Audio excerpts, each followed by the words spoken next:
Hello, everyone. I'm Tom Carruthers, Acting President of the Carnegie Endowment for International Peace. It's my pleasure to welcome you to this event on digital repression. And we're delighted to be co-sponsoring this, co-hosting it with the National Endowment for Democracy.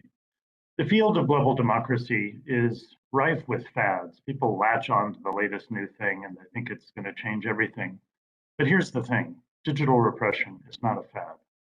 This is a reflection of structural changes in the relationship of technology to politics, changes that are not going away, and they're serious. Digital repression is affecting many countries around the world and will continue to do so in the years to come.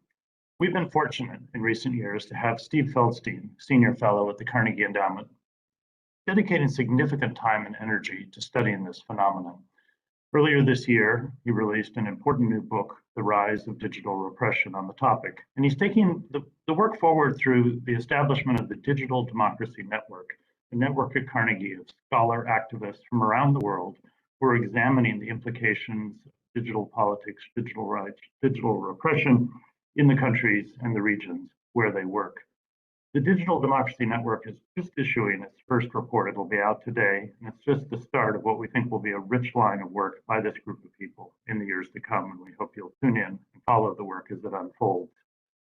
The network is an example of one of a number of networks we've been putting together and pursuing at Carnegie out of a general philosophy that knowledge is highly dispersed around the world these days, and we think that the few around topics of importance like this.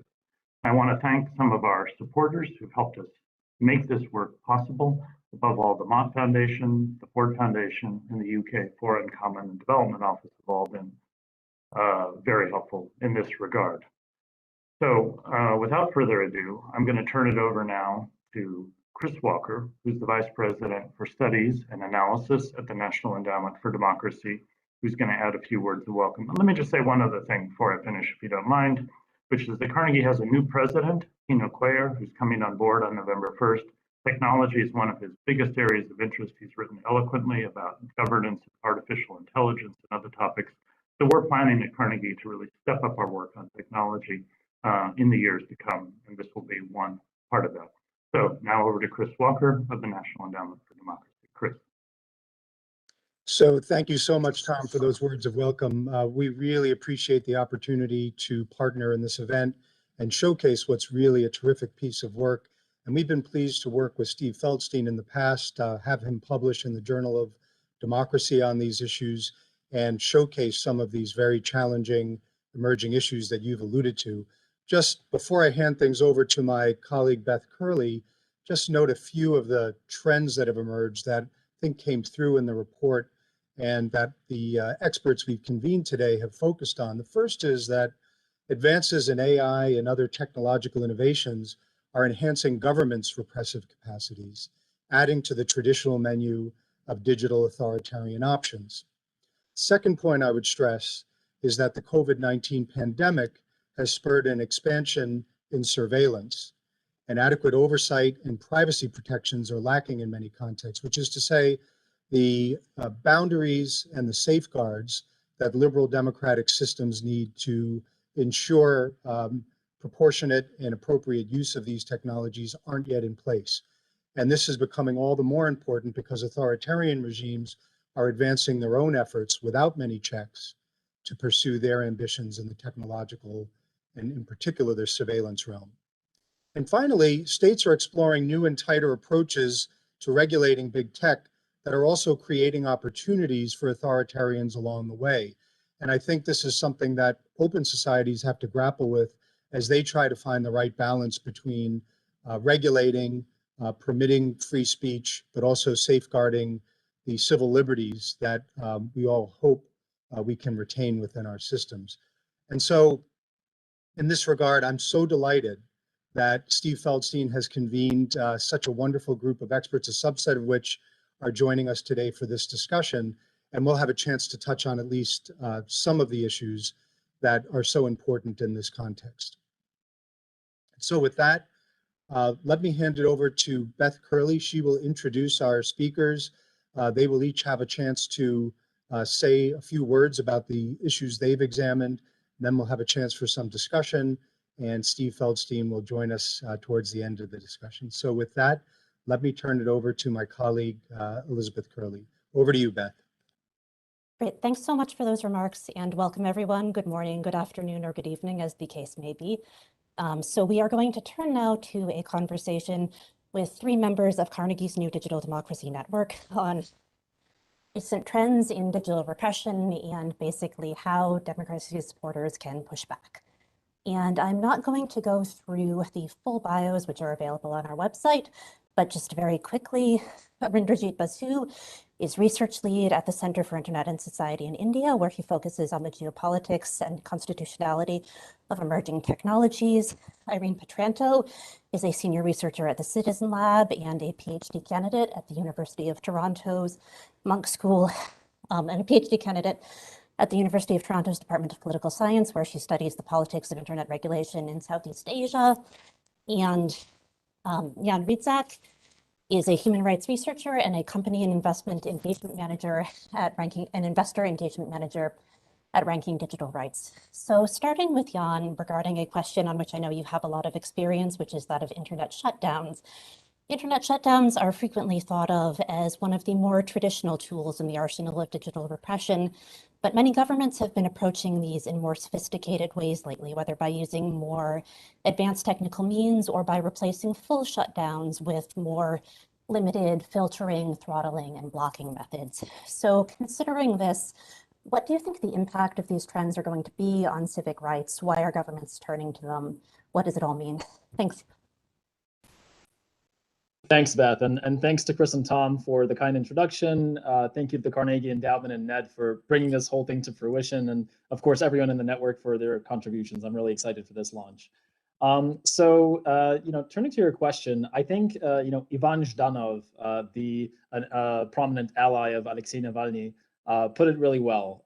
He said that there in Russia, in the most recent election, the expectation was that the government would turn off the internet. The reality was that the internet, in fear, turned itself off. So I think that this really encapsulates the real evolution of shutdowns. Today, shutdowns are not being replaced. They are being supplemented. They're being intermeshed with other forms of coercion. They're being embedded in technical experiments, in regulatory experiments, in strategies that circumvent companies' due diligence systems and mechanisms and the breakwater that they offer. There's, to unpack that a little bit, there are a few other trends in the sort of broad universe of shutdowns. The first one is that shutdowns tend to arise as a culmination of this kind of terrible journey of repressive tactics. So to take just one example, in Tanzania, in the election in 2020, we started with an increasingly hostile environment for journalists, suspension of multiple media outlets in the years preceding the election. Then the government implemented blogger registration fees, followed by mandatory biometric SIM card registration, then a VPN ban. Somewhere along the way, the government started using deep packet inspection to scan and filter traffic. And then once the election came about, in quick succession, we had a social media shutdown, we had a ban on voice calls and SMS, and all of this crescendoed into a full internet shutdown that happened during the elections. And this sequence, this story reproduces itself time and time again. It's almost become predictable at this point. A similar chain reaction happened in Belarus, for example, and it's bound to happen again. So that's the first trend. The second is that authorities are increasingly opting for using shutdowns in what I think is the most egregious way, which is as a smokescreen for bloodshed. So last year, Amnesty International, in collaboration with several excellent researchers, released a very damning report that identified 220 people who were killed by security forces during Iran's Bloody November protests. Without an investigation like this, the complete blackout that accompanied this crackdown would have completely swallowed up those deaths and those stories. And again, the blackout was successful in concealing those deaths, and we are bound to see it happen again. A third trend that I would highlight is that, and this is, I think, very important and sort of runs as a sort of undercurrent across this entire conversation, is that access to platforms, to social media platforms in particular, is being used as a bargaining chip. Case in point here, Nigeria.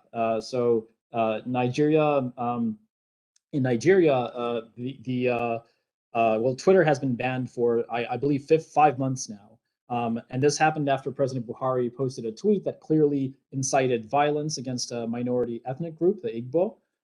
And the Ministry of Communications said that it undermined Nigeria's corporate existence. That's a direct quote. And the Nigerian government set conditions that are still not really fully known on reinstating the platform. But what we do know is that those conditions include closer cooperation on content moderation. So, you know, we're seeing this tug of war in which a company does something that a government does not like, that a government repudiates. Then the service is, or the government moves the goalposts, restarts negotiations, and then the service is potentially reinstated in a less democratic and less accountable incarnation, often unbeknownst to the users. So, you know, a lot of this has to do with holding the line on keeping power in check based on international human rights standards. You know, as my colleague Natalie Marichal from Ranking Digital Rights says, what's the point of having rules if the most powerful people in the world aren't subject to them? And then finally, one final thing I would highlight is that we are facing a kind of forced retreat of entities that are often held up as human rights champions. And I would say that this is especially the case in the corporate world. For that, we should look no further than the withdrawal of the telecommunications company Telenor from Myanmar. You know, in Myanmar, the civilian government squeezed the life out of 2 states with a digital siege that lasted for 600 days, only to be replaced by a military regime that abandoned all pretense of respecting human rights norms.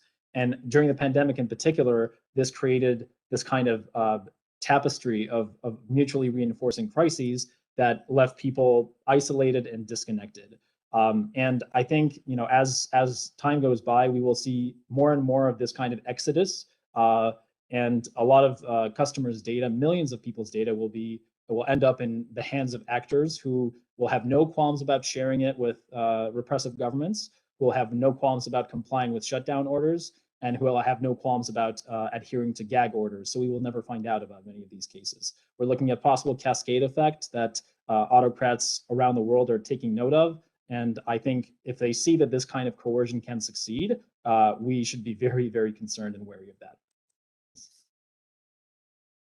Thanks, Jan. Very important looking not just at what's going on in the individual cases, but at the precedent it might set. And in the end of your remarks, you touched on one of the issues I'd like to raise with our next question for Irene, involving the topic of your contribution to Carnegie's new report, and that is the impact of the COVID-19 pandemic on surveillance trends.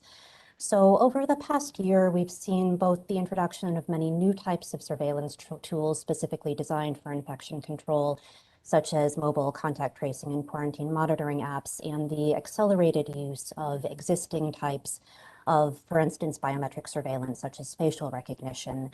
And at the same time, in many countries, you've also seen increasing public attention to and pushback against the use of some of these types of surveillance tools, as for instance, with the recent pushback in the EU against facial recognition. So looking at these countervailing trends, what do you think is the direction the future points in? What kind of lasting changes to the digital surveillance landscape are likely after the past year and a half?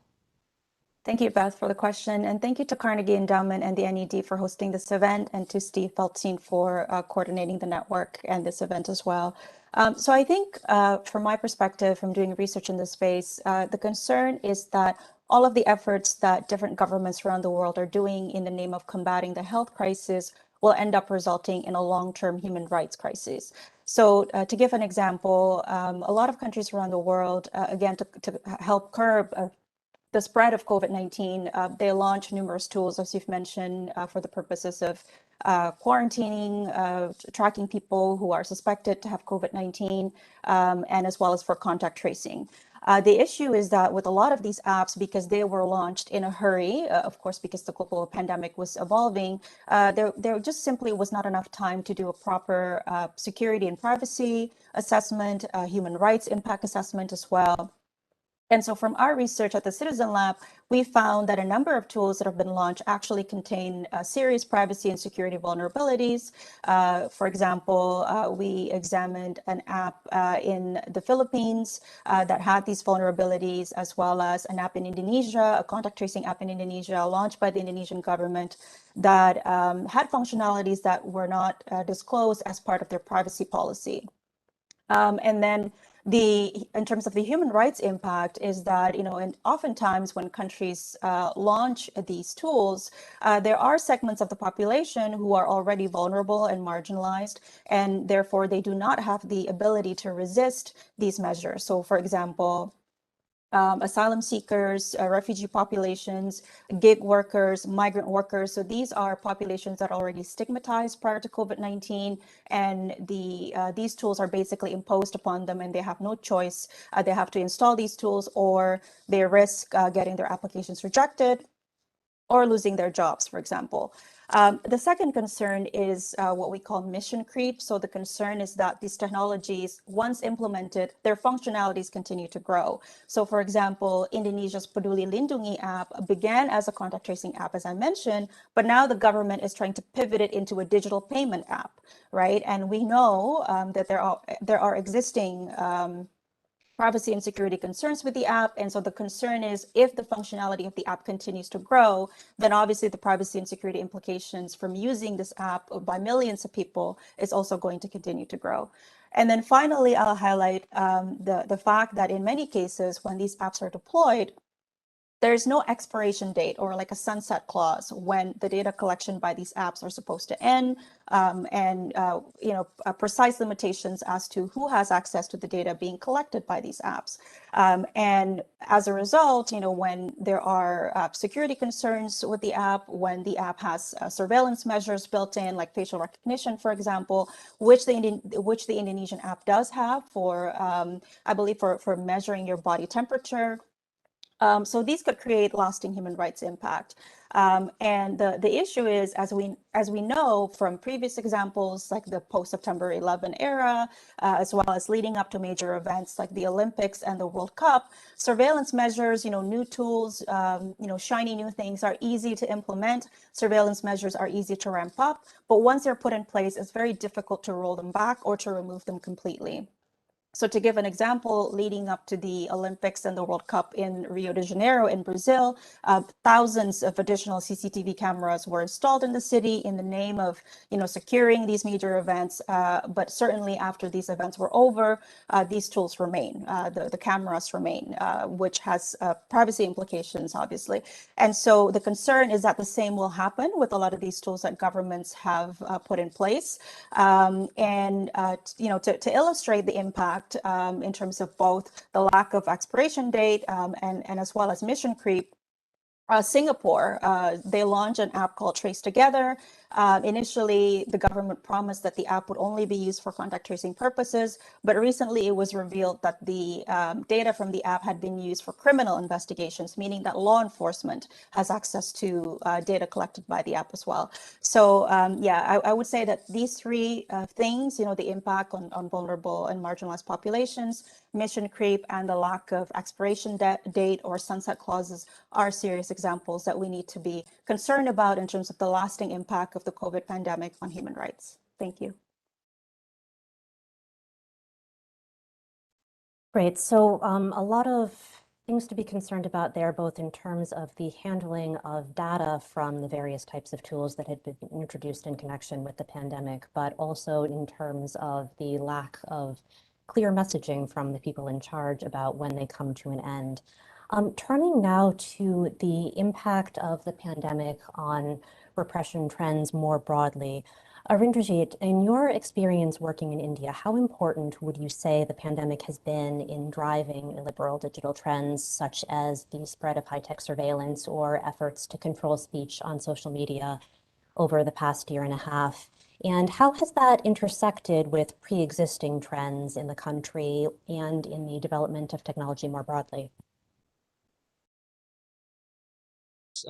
Thanks, Beth, and thanks to the previous speakers for some really important remarks, and thanks for everyone who put this together. I hope I'm audible, and if I'm not, please do let me know. So I think there are two kind of interrelated questions.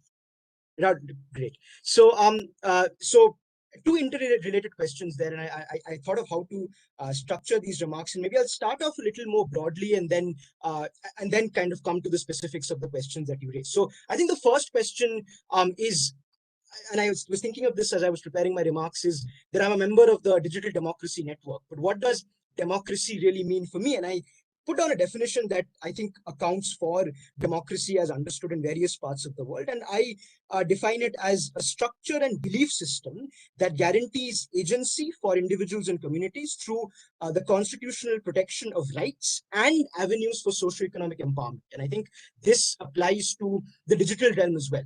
And just on that note, a shout out to whoever tweeted from the Carnegie Democracy account just before this event. And they put a really, I think, phrased the question for us today really well. The question, and I quote exactly, is what can democracy supporters do to craft more rights-respecting technological norms? And I think the norms and norms interlinked with belief systems is super critical. So of course, we have these trends that have been evolving over the past decade or so across the world. But I think what is critical to a democracy is not just the institutions and the government of the day and civil society and media. All these are important, but they all are important as the normative belief systems and doctrines with respect to technological governance that they underpin. Because if belief systems are skewed towards a certain direction, then there is only so much a government of the day can do, whether motivated by the pandemic or otherwise. But if we lose this normative battle, so to speak, then I think it doesn't matter who the government of the day is. Ultimately, this belief system will kind of pervade everything.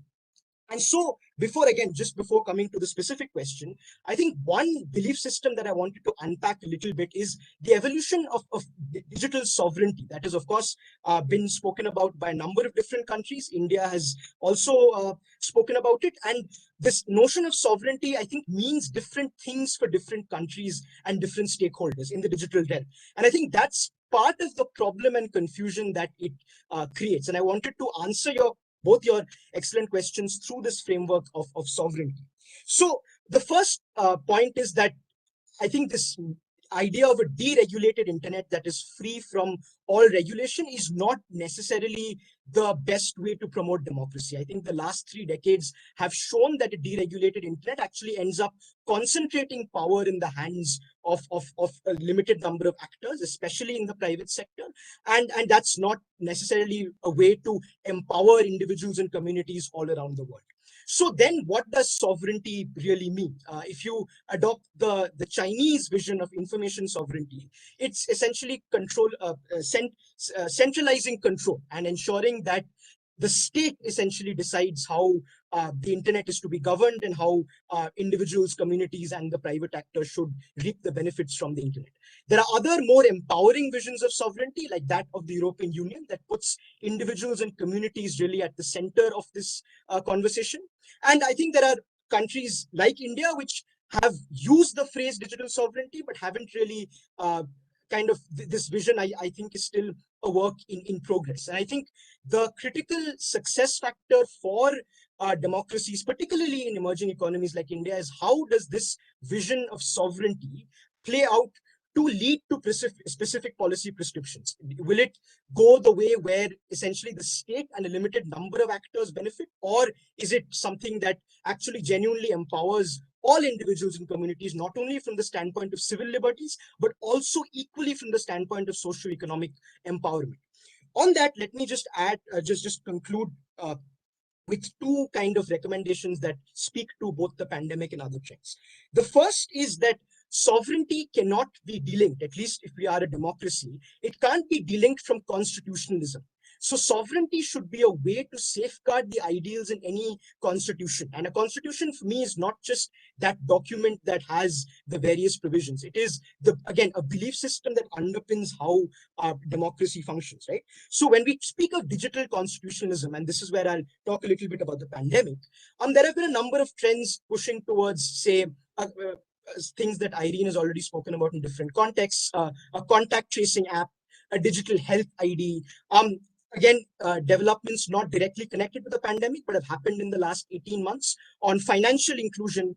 And all of these sound great, right? The proponents of these technological solutions would say that we're actually democratizing digital processes by ensuring that those who have been excluded from present socioeconomic structures are being included. And each of these programs, whether it is the CoWIN app that enabled vaccinations, the now successful or moving towards successful vaccination program in India, or the digital health ID, the proponents of these applications would say that we're actually empowering people and ensuring transparency. And I don't want to go into a critical appraisal of each of these avenues, but what I do want to say is that a genuine vision of sovereignty and democracy would put the human being at the center of it, the individuals and communities that need to be empowered. So when we talk about trends about how the pandemic has either underscored or extended existing trends, I would say the best answer to it is that it is a work in progress. There is still a very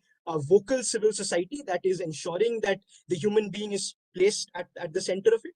And there are obviously various, competing or even collaborative forces from the private sector and the government who are trying to supposedly put out this vision that is genuinely democratic in all its in all its facets. Another question for me is again, Irene referred to this, the development of the gig economy, and there have been a number of delivery applications that have risen in India over the past few years. Of course, they have been used increasingly during the pandemic. Again, the question is, of course, there are a privileged set of users who benefit from these apps, but then are the workers equally benefiting? And a genuine vision of sovereignty would put the workers at the heart of it as well. And again, this is a conversation that is evolving, so I don't have a set answer. What I want to conclude with is actually how democracy can be used as a genuine foreign policy tool. And that's what my contribution to the report also refers to. I think that democracy, in my opinion, is a huge, and constitutionalism and the rule of law is a huge strategic asset. So India has been locked into some confrontation with China, both in the economic security and in the digital realm. It has played out. India banned a number of Chinese applications. And again, this happened after the pandemic in June and September of last year. But the question that I ask is that, of course, China needs to be countered, and Chinese kind of trends and norm setting needs to be countered by democracies. But the best way for democracies to do that is to showcase how domestic rule of law frameworks, domestic societal structures, and domestic digital constitutionalism on surveillance, on censorship, on socioeconomic empowerment, again, puts the individuals and communities and not the state or a limited number of private actors at the center of it. And that is so, I think, so limiting or restricting Chinese applications is great. But the question for democracies, not just for India, but also for the US, is that what about democracy at home? And I think that is really the critical success factor. Democracy as a belief system that enables individuals and communities, again, to empower themselves. So that was a slightly long-winded answer to your question about the pandemic, but I hope I touched upon some of the things that were relevant. Thank you. I think you touched upon a wide range of extremely critical topics in this area, so thanks very much for that. Just a quick note before we turn to a second round of questions. In about 15 minutes, we will be going to questions from the audience, which you can submit in the chat function on either our YouTube or Facebook streams. And I am told to remind you that if you have trouble sending a message, please try refreshing the page. So again, in about 15 minutes, we'll be switching over. But first, I would like to follow up with Jan on a question that actually flows very nicely from the remarks Arindrajit was just making.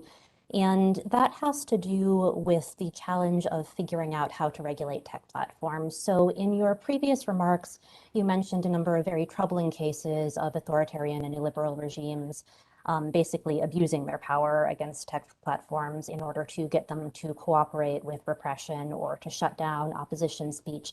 At the same time, as we've been seeing in many recent headlines, and as was also pointed out by Freedom House's recent Freedom on the Net report, you've seen different types of regimes, both authoritarian and democratic and everything in between, all in their own ways trying to approach the challenge of regulating these extremely powerful platforms such as Google, Facebook, and Twitter. So as different societies approach these challenges, what kind of red lines do you think democratic societies need to draw in order to ensure that the regulation of tech platforms, in fact, does empower people in the way Arindrajit was mentioning and doesn't become a pretext for quashing opposition, speech, and expression? Thanks, Beth. So I would say, I mean, the red lines that need to be drawn not just by the societies involved, but by the companies that are sort of the intermediaries, right, and often used as the sort of emissaries of digital repression. And I think here, you know, the incentive that that companies in particular, and I think the focus should be very squarely on the companies rather than necessarily on the individual, is that, you know, companies are and especially the big platforms, they are the stewards of international human rights standards. That's a role that they must embrace for themselves. And whether it's, you know, we're dealing with tech platforms or telecommunications companies or cloud services or e-commerce services, they are the vehicles of human communication. And as corporate actors, they have a responsibility to uphold human rights norms. That is the baseline. And I think it's a stronger foundation than any other national level, you know, regulatory regime, with the added perk that it is universally applicable. But at the same time, I think we are at this unique juncture between companies and the people that matter most to them, and that is the people that move capital, the people that pump money into their coffers. So you know, we as Ranking Digital Rights, we talk to a lot of you know, people in the investor community, responsible investing that seeks accountability on social issues, on corporate governance issues. That entire conversation has sort of exploded in the last 2 years. The pressure is very strong on companies, regardless of geographies, and it's being applied not just to social media companies, but to like the corporate world as a whole. And I would say there's an emerging agreement in this community that companies are accountable in two different ways. One is to investors, and the other is to society at large. And there is also emerging agreement that that these two areas are inseparable, that they interact in a continuous way, so that the long-term survival of a company is increasingly predicated on, you know, showing responsibility and following a path of accountability without trying to deceive their users, without trying to deceive their investors, for instance, by publishing transparency reports that omit key information, or, you know, concealing data about their user base, et cetera, et cetera. And the other sort of aspect to this, I think, is that companies themselves can also offer resistance on behalf of their users. They do have leverage, and the leverage that they have depends on the kind of constraint they're dealing with. The key mechanism, I think, that should be sort of hammered home time and time again is maximizing transparency. You know, reporting on demands for user data, for censorship, that is becoming the norm. We're seeing the emergence of first sort of regional movers in South Africa, in Mexico. It's being increasingly enshrined in emerging regulation in the EU. And sometimes companies do argue that in certain challenging regulatory environments, they face barriers to what they can report. And in those situations, they should be as forthcoming as possible about those barriers so that others can help amplify them and erode their foundations. So, you know, answer questions like which law prevents them from disclosing surveillance demands, from disclosing content takedowns? Are those barriers, you know, implicit, or are they explicit? Are they asking for demands to come with a legal basis? So I think that is a key point that is, I think, lost a lot of the time. And maybe on a final note, and this sort of connects to both what Arindrajit was saying and to Irene's comments before, you know, especially when Irene mentioned, you know, the sort of this tripartite division of, you know, no human rights impact assessment, mission creep, no expiration date. It struck me that that a lot of these problems are applicable across, you know, different environments and across different sort of problem spheres. And I think this goes back to the fact that companies in particular need to be anticipatory. They can avoid, you know, placing data centers in countries that chronically flout human rights norms. They can avoid rushing into markets when they're in this sort of volatile, you know, nebulous state of democratic transition that, you know, eventually will cause them to be trapped in a military dictatorship like some companies are in Myanmar today. So I think, long story short, maximize transparency, maximize pushback, commit resources to other parts of the world besides, your most lucrative markets, conduct due diligence. Those are all upstream issues that companies have the responsibility to address. Great, thanks. Some important points there regarding both the types of issues that could potentially be addressed by regulation and the issue of transparency being a very important one, and the different levers that can be applied in order to maybe steer the development of technology in a more rights-respecting direction. So on that same theme, turning to Irene with a question about international standards and norms around the use of the internet and other technologies. Many analysts have been highlighting the growing influence of authoritarian powers, and particularly the People's Republic of China, in international internet governance and tech governance bodies. And looking at these efforts in bodies like the ITU, what kind of risks do you think they pose, and how can democracies work within the multilateral and multi-stakeholder bodies that govern the way we use technology and the way it's developed in order to instead mitigate trends toward digital repression? Thank you, Beth. That's a really great question. And so I think in terms of the risk is that there would be a race to the bottom in terms of the violations of our fundamental human rights online and offline, as Arindrajit and Jan have mentioned.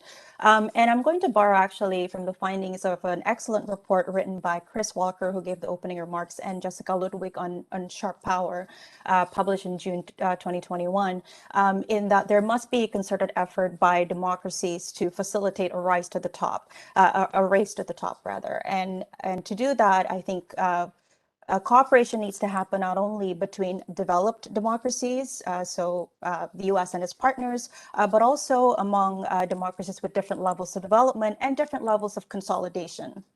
So here I'm talking specifically about the countries that are known to be flawed democracies. So to take an example, Southeast Asia, right? So Southeast Asia is home to a number of flawed democracies, countries that have been known in the internet governance, in the global internet governance debates as the swing states of internet governance, in that they are undecided in terms of which model of internet governance they will pursue for the future, whether that is the multi-stakeholder model that is espoused by the US and its allies, or the cyber sovereignty model, as Arindrajit has mentioned earlier, primarily espoused by China and Russia. So I really do think that engaging with these countries are really important. And with regard to Southeast Asia specifically, it is home to swing states such as Singapore, which is a big financial and technology hub for the region.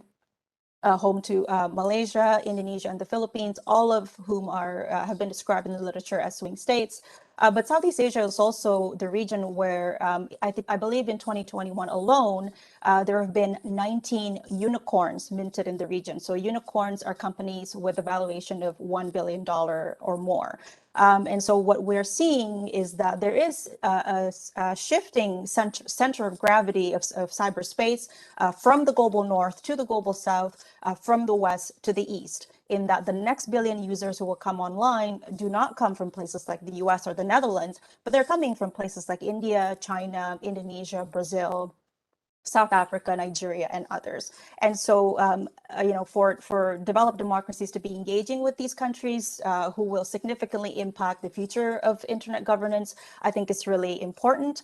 And in terms of how to do so, these swing states, these developing countries are likely to form alliances with one another to balance against, the existing, major powers, whether that's China or Russia. And so it's important to get them into the fold among, to engage, for developed democracies to be engaging with them.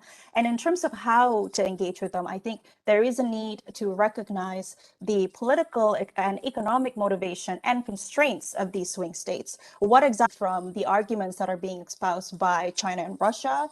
What exactly do they find appealing about these arguments about cyber sovereignty? And to really address them, to develop counter arguments and to develop incentives for them to want to develop a multi-stakeholder, an open and interoperable internet, as opposed to a fragmented, siloed off, a more authoritarian internet. Thank you. Some great questions there, and I'm going to turn to Arindrajit with one final question, but again, just a reminder to our audience, if you have any questions, please feel free to submit them in the chat. So the last question concerned the international situation and basically what types of democracies need to be participating in pushing back against trends toward the promotion of authoritarian digital models.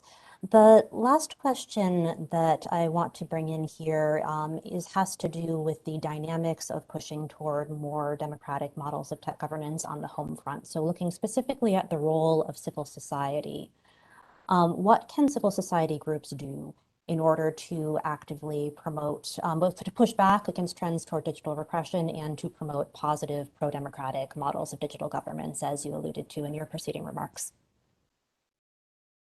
That's a critical question, because if I can just connect it to my previous remarks, the shaping and evolution of belief systems and norms is not just driven by institutions and governments of the day. Civil society has a critical role in shaping these norms. So it is not just civil society, but civil society definitely has a critical role to play. In that regard, I think we are increasingly accepting the idea that civil society, to start off as a homogeneous entity that is non-governmental actors, has a critical role to play in global governance of the internet. And it is equally, I think, accepted in democracies that most policies would be put up for consultations with civil society. I think the question is whether it is merely the facade of consultation, or whether it is genuine, meaningful consultation that brings on board the voices of all civil society members, including those that might oppose the views of the government of the day. And I think it's not so much what civil society can do, because I think civil society have immense respect for the various avenues through which civil society are helping shape belief systems, whether it is through litigation, whether it is through scholarship, whether it is just through public engagement using the technological sphere.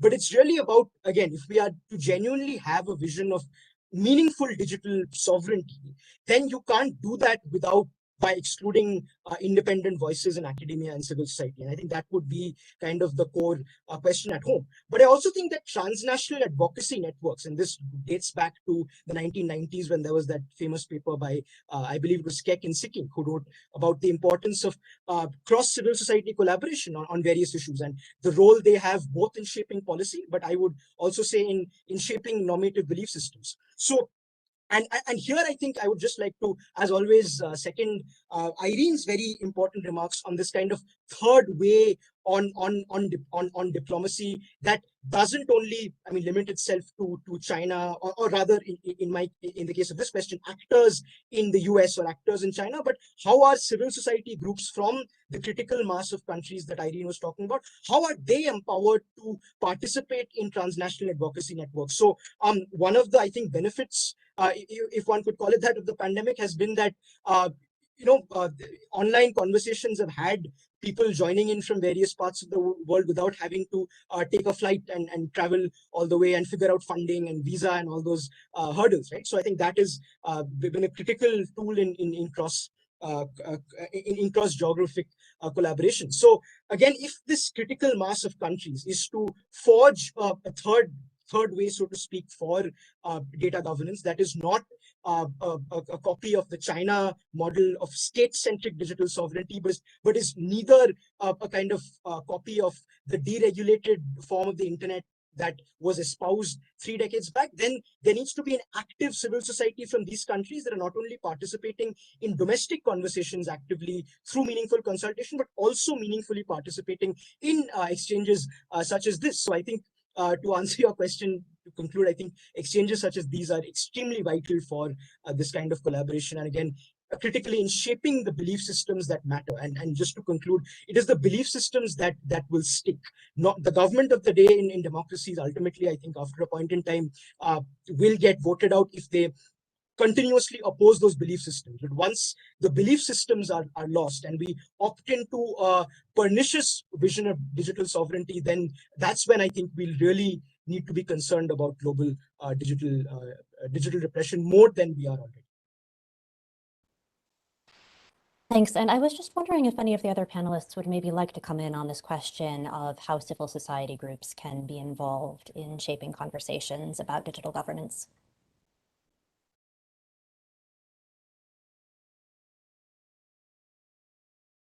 No thoughts? Jan, would you like to go ahead? Sure. I don't have all that much to say.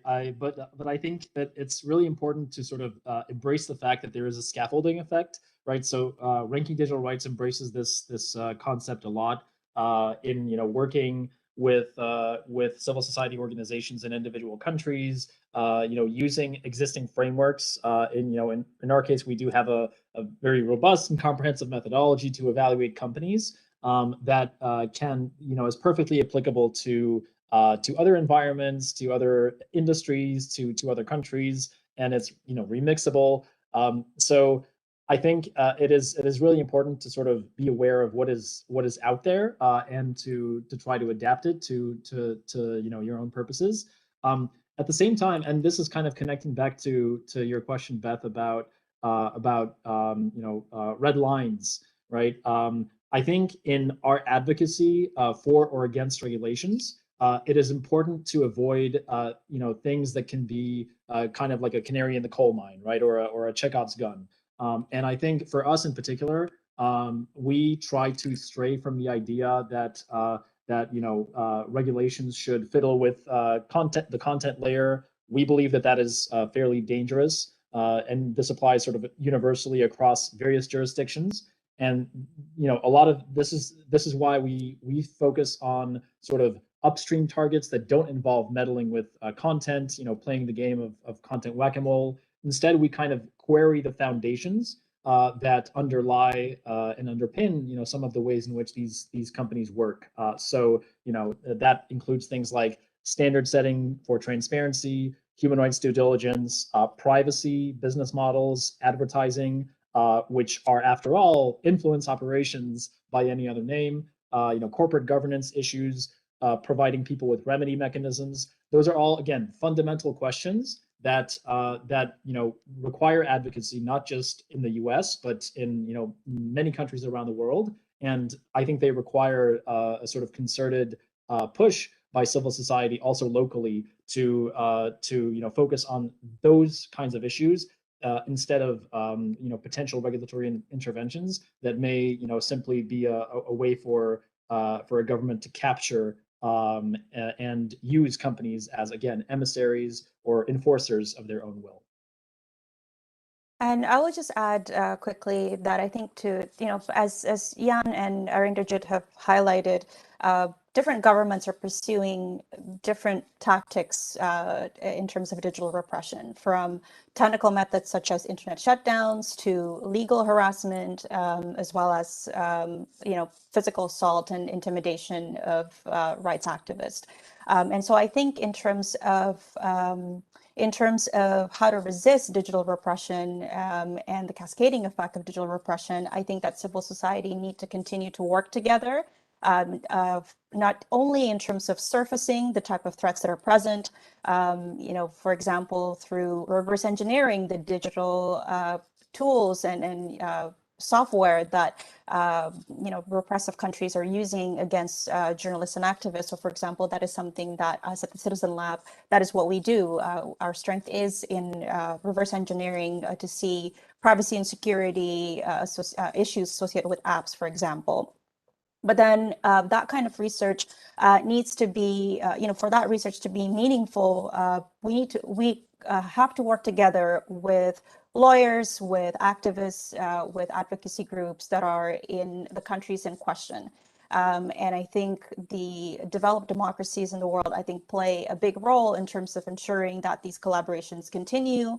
I think this type of research needs continued support, needs continued funding, down to the kind of support that Arindrajit has mentioned in terms of flights and visas, to ensure that transnational collaborations continue. And so just as governments are pursuing different methods to continue to implement digital repression, civil society needs to continue to work together as well to resist these actions. Thank you.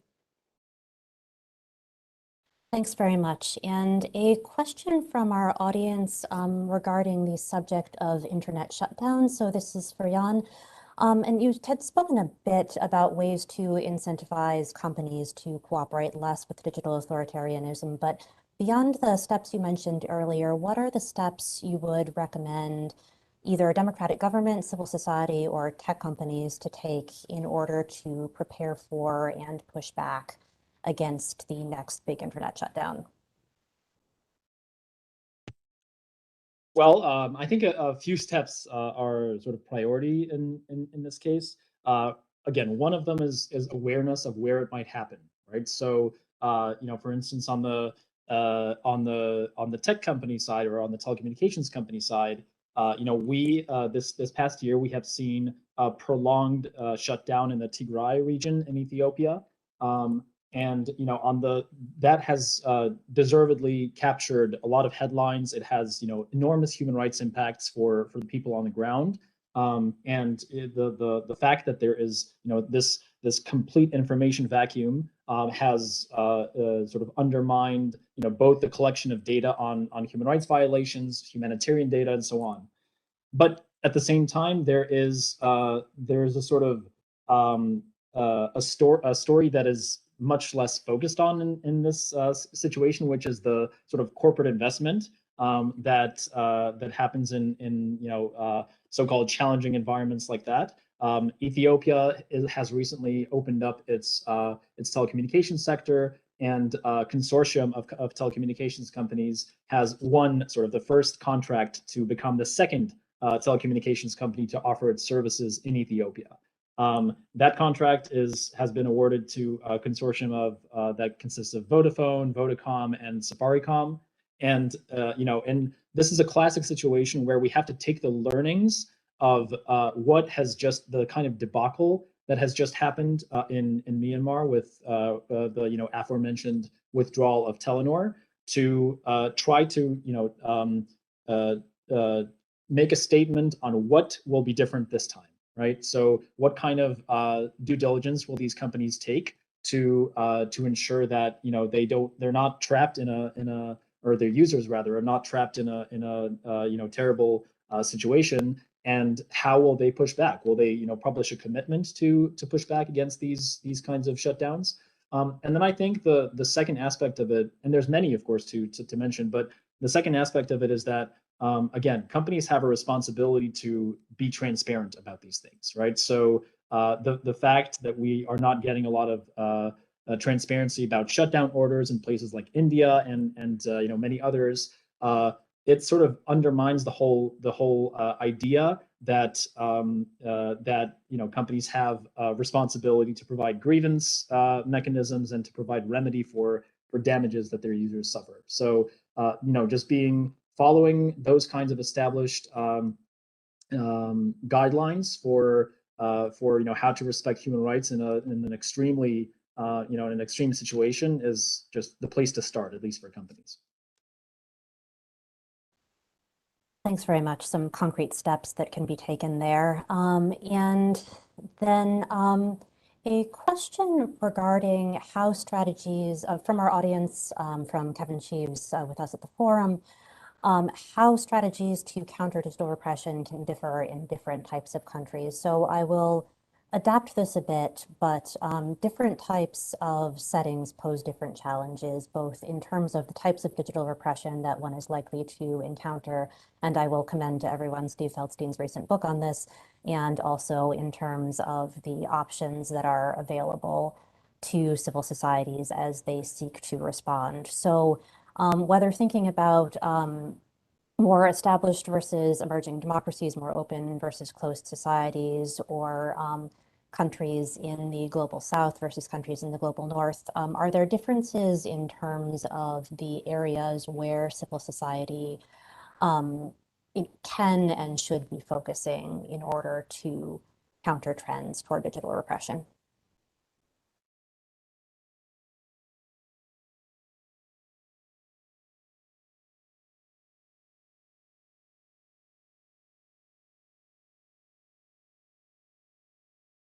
Arindrajit, did you want to go? If not, I'm happy to go.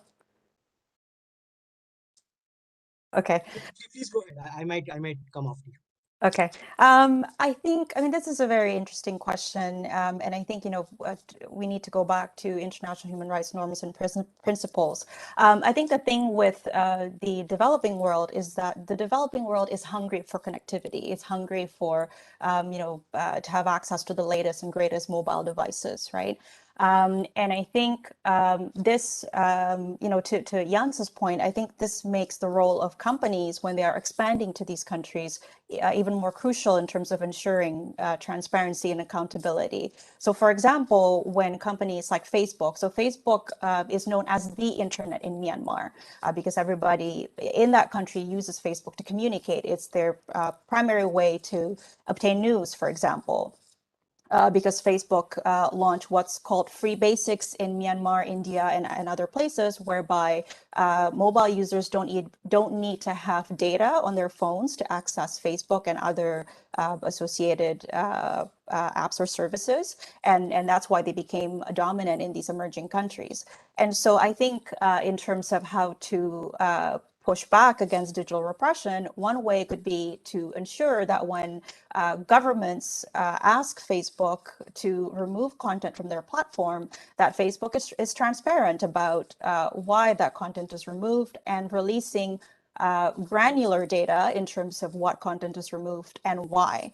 I believe as of now, Facebook would disclose requests made based on local laws, but I believe they do not disclose content removal based on Facebook's own terms of service. So I think ensuring meaningful transparency and ensuring that there are grievance or remedy processes when rights have been violated because of a mistake, for example, in the content moderation process, either because it's a mistake done through algorithm or mistake done through human review, that there is a way for users to have remedy over the situation.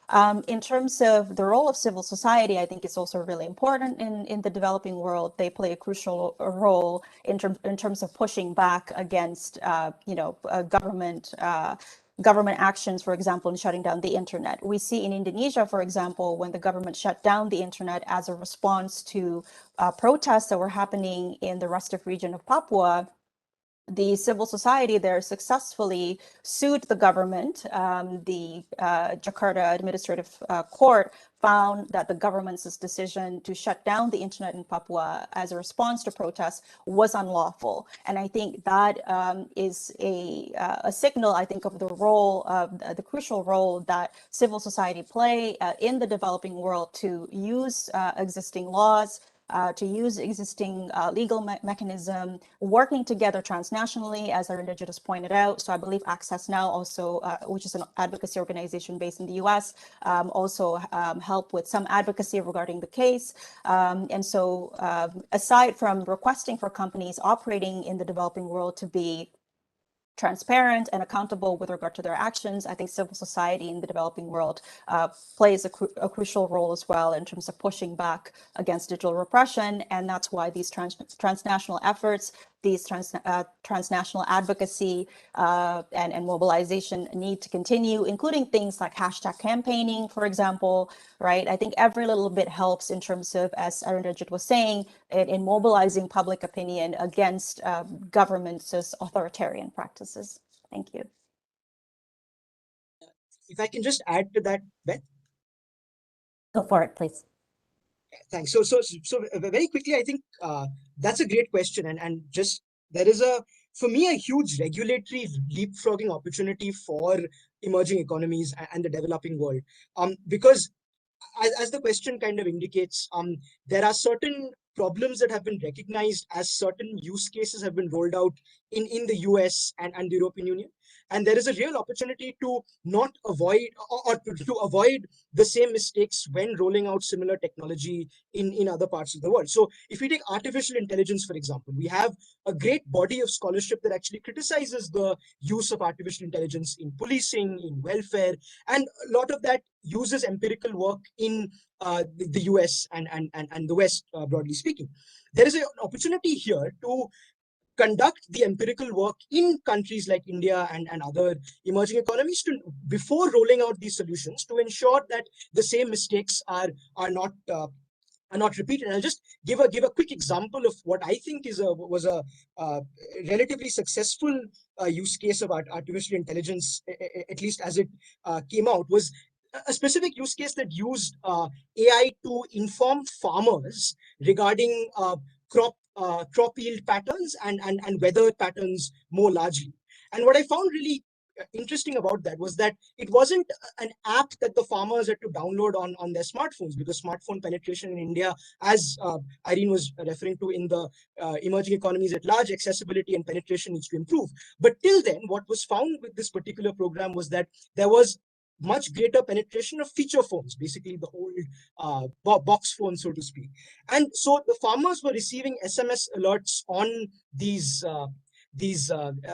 feature phones, and therefore, again, it basically was. Of course, there was a private sector involved. There was Microsoft. There was an institution, an academic institution, and the government of a state that was involved in this program. And it really showed how stakeholders can come together to basically put individuals as the beneficiaries of tech solutions at the center of a specific program, rather than putting technology with its manifestations of power or other actors at the center of it. So I think that is a possibility, and that needs to be really upscaled on how we can leapfrog some of the hurdles that other countries have faced. Very quickly, I also want to mention that repression is not only something that domestic governments engage in. There may be global governance laws and instruments that might also lead to suboptimal outcomes for individuals and communities in the developing world. And I think some of the trade agreements, we were seeing this debate at the WTO on whether the TRIPS,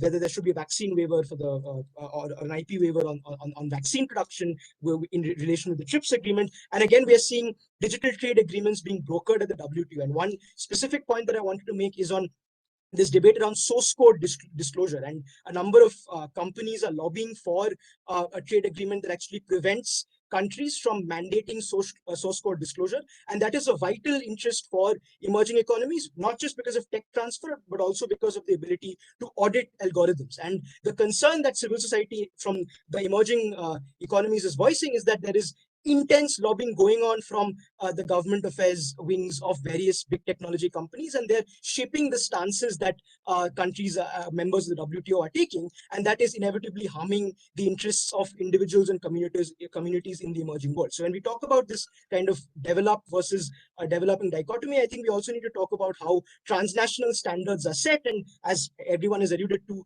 civil society from this part of the world becomes a critical participant in that conversation. Thanks very much. So I would say both a cautionary and a hopeful note there. On the one hand, you have companies that perhaps, as some recent reporting in the Wall Street Journal has highlighted, are not so well equipped to be addressing the harms their products are causing in emerging markets, that nonetheless have an outsized degree of power there. On the other hand, there's perhaps a chance for civil society in collaboration with governments in emerging democracies and emerging markets to avoid repeating some of the mistakes that the countries such as the US and the European Union member states have made. So looking at, I think we have time for one more question before we're going to turn to some concluding remarks from Steve Feldstein.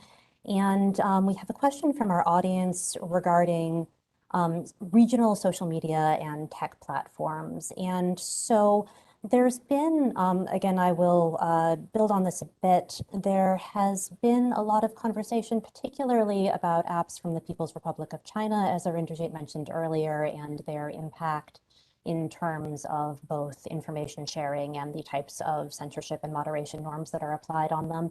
At the same time, in a number of countries, there's a growing effort to develop domestic apps as alternatives to the apps that are being pushed by Silicon Valley.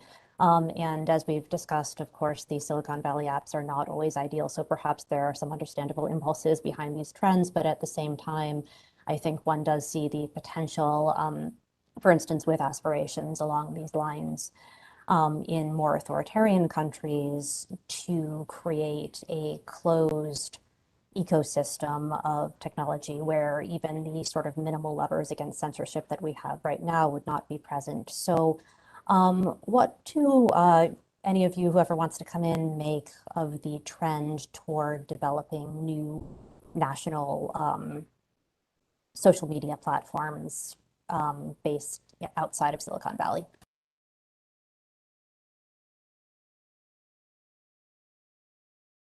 Jan, would you like to take a crack? Sure, I can take a stab at this. So, I think that just on a sort of personal anecdote, I remember 10 or 15 years ago, Poland, which is my home country, used to have a fairly, what looked to be a flourishing, sort of budding environment of social media platforms that was later steamrolled by Facebook. And I think that, in a way, we have invested so much in constructing the user base of giant platforms like Facebook, and to a smaller extent Twitter, to a larger extent YouTube, that it's, I think, very difficult for a responsible regional social media platform to exist in the current world unless it's actually based in a repressive environment. And that's where I think it's the real danger lies, right? Because for us, for platforms like Facebook, it all traces back to the business model that prioritizes growth over safety, right? Whether it's free basics or hooking children on social media platforms, you provide people with this snowball that delivers all the fun and laughs and dog memes. But once it grows big enough, it becomes much harder to control, and it starts to steamroll the people who built it and who are playing with it. But on the other side, I think one of the trends, and not being an expert in China, I'm certainly not the perfect person to state this, but I think the other side of the equation starts to sort of crystallize this kind of duality between protection of consumer privacy on the one hand and protecting the privacy rights of individuals as relates to the state. And China, through things like the recent draft regulations on algorithmic recommendation systems, which require, among other things, companies to be more transparent, to give users options to control curation algorithms, but also compel companies to uphold socialist values. It's creating this kind of new template, a new model that shows that you can maintain an iron grip of authoritarianism while implementing safeguards on the consumer side. Whether that's enforceable, that's an entirely different topic, but it does project the message that there is a third way. And in light of that, I think, at the risk of simplifying the discussion, there's only one thing that democratic systems can, should, and must do to stay ahead, and that is to enshrine robust privacy standards into the law. I really think this is the final whistle before the train leaves, and I think there's a considerable problem when there's even the perception that an authoritarian regime can be better at protecting the privacy of its people than a consolidated democracy. So that's something to really prioritize. Any other thoughts on either the question of privacy legislation and the extent to which that can address the authoritarian threat, or on regional social media platforms?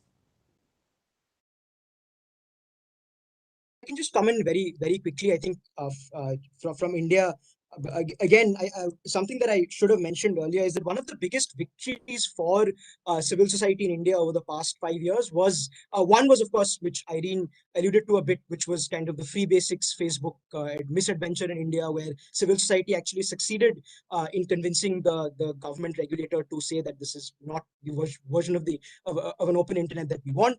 But the other one was actually getting the right to privacy recognized as a fundamental right. In 2017, on August 24th, the Supreme Court with 11 judges. And this was, I mean, a movement that started a while back, but of course the Supreme Court recognized it. And it's a long judgment, but I think it's a very powerful judgment. And I think the challenge now, it's been almost over 4 years actually, since that judgment. The question now is that how does that transcend not only into the upcoming Data Protection Act? We've seen a version of it. It's now being deliberated upon by a parliamentary committee. It will hopefully be passed in the winter session coming up in December.